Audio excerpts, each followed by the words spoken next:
Gadchiroli steel हबच्या संदर्भात देखील या ठिकाणी सांगण्यात आलं। जवळपास आत्ता गडचिरोलीमध्ये जे काही आपले करार झाले आहेत त्यानुसार 2,61,839 कोटीची गुंतवणूक ही गडचिरोलीमध्ये होणार आहे आणि त्यातनं 70,895 इतकी रोजगाराची निर्मिती होणार आहे। पण हे करत असताना अनेक वेगवेगळे विषय या ठिकाणी मांडले गेले।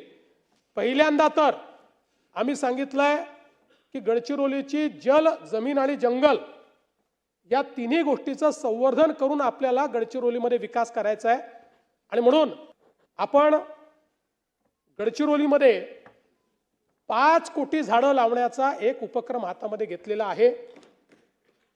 एकूण सगळं जे काही आपण त्या ठिकाणी वृक्षतोड करू, कारण ती करावी लागेल, कारण 80% गडचिरोली मध्ये वृक्ष आहे, पण जिथे जंगल आहे तिथे आपण काहीच करत नाही।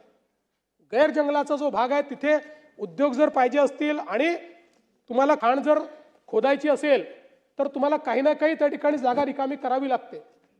पण त्याच्यामध्ये जे काही झाडं जातील, आम्ही असा विचार केला आपली जबाबदारी आहे की त्याच्या 1000-2000 पट जास्त आपण झाडं त्या ठिकाणी लावले पाहिजे। म्हणून 5 कोटी झाडं लावण्याचा उपक्रम हातामध्ये घेतलेला आहे आणि मी निश्चितपणे सांगतो आजही तिथे जी गुंतवणूक झाली आहे या गुंतवणुकीमध्ये सर्व प्रकारच्या संधी स्थानिकांनाच आपण त्या ठिकाणी दिलेल्या आहेत। स्थानिकांना आज तुम्ही जाऊन बघू शकता ज्यांची भरती झालेली आहे 90% लोक आदिवासी आहेत, दलित आहेत, ओबीसी आहेत, 90% आणि स्थानिक आहेत, बाहेरचे नाही आहेत।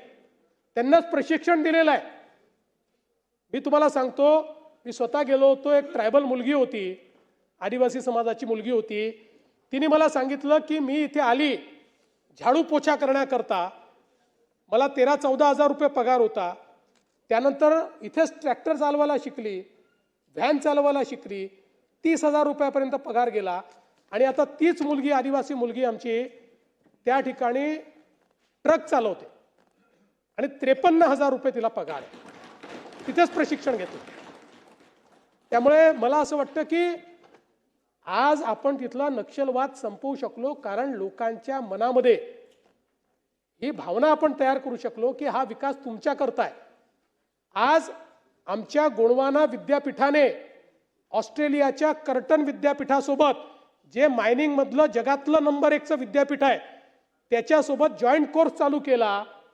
40 आमचे आदिवासी विद्यार्थी हे त्या ठिकाणी कर्टेन विद्यापीठामध्ये शिकायला गेलेले आहेत आणि मायनिंगचा त्या ठिकाणी इंजिनिअरिंग करतायत।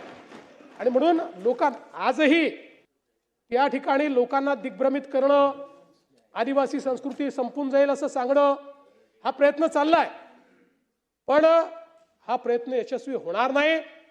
गडचिरोलीच्या सामान्य माणसाला सोबत घेऊन, आदिवासी माणसाला सोबत घेऊन गडचिरोलीला स्टील सिटी बनवण्याचं काम आपण त्या ठिकाणी निश्चितपणे करू।